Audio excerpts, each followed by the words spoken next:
labanan ng NPA dahil marami po sa ating gobyerno nung panahon na ako pa'y nandun, mas gusto nilang malakas ang NPA dahil nandyan po ang pera habang may pera.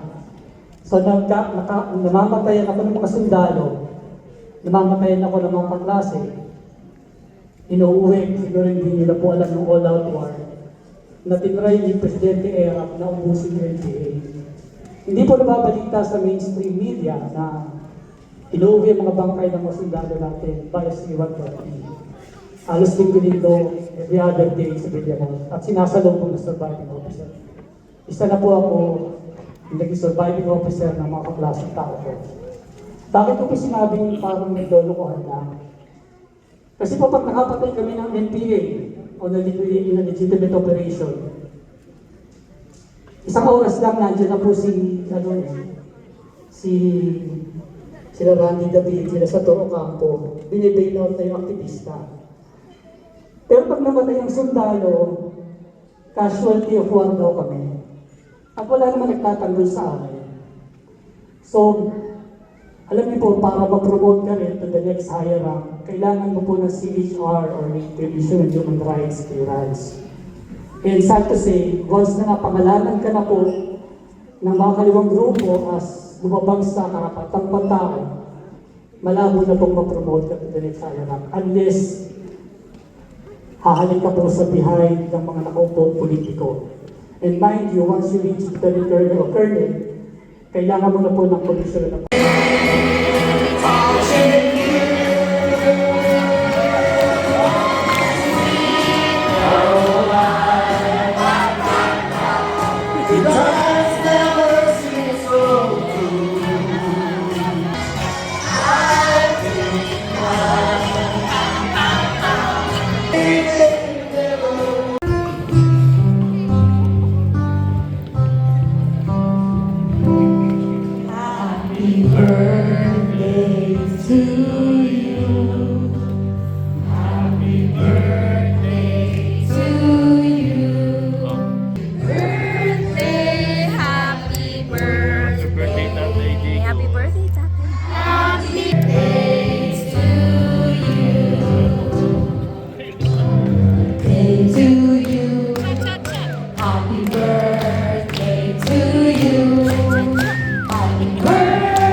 birthday to you.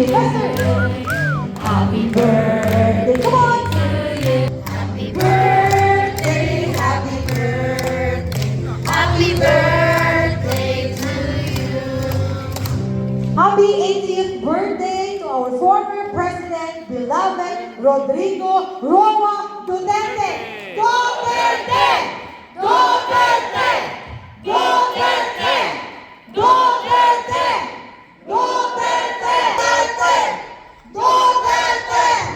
Duterte! Duterte! Duterte! Duterte! Bring him home! Bring him home! Bring him home! Bring him home! Bring him home! Bring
mo.